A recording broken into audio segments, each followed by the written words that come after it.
সীতা দেবীকে বনবাসে দেওয়া হলো। সেখানে মা সীতা মহামুনি বাল্মীকির তপবনে, এবং মহামুনি বাল্মীকি আশ্রয় দিলেন মা সীতাকে।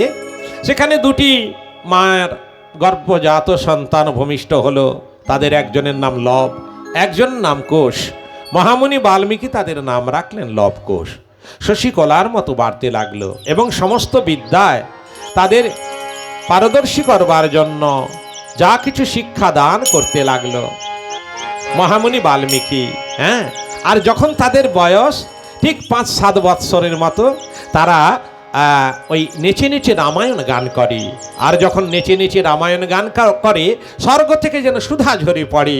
আর মা সীতা সেই দৃশ্য দেখে আনন্দে আত্মহারা। ওই যে মনোহর সেই শ্যামল ঘাসে ফেলিয়া চরণ, মনোহর সেই শ্যামল ঘাসে ফেলিয়া চরণ, তাদের নয়ন পালক হাসির ঝলক আলোক তপবন, তাদের নয়ন পালক, তাদের নয়ন পালক হাসির ঝলক আলোক তপবন, মনোহর সেই শ্যামল ঘাসে ফেলিয়া চরণ, মনোহর সেই।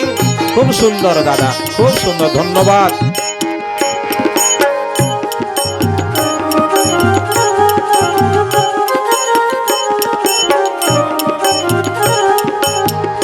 তাদের গমনে মন পাগল করা, আর বদনেতে সুধা ঝরা।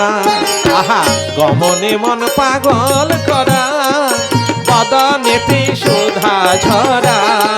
সীতা মায়ের নয়ন তারা মায়ের জীবন ধন, সীতা মায়ের নয়ন তারা মায়ের জীবন ধন, মনোহর সেই শ্যামল ঘাসে ফেলিয়া চরণ, মনোহর সেই শ্যামল ঘাসে ফেলিয়া চরণ। এইভাবে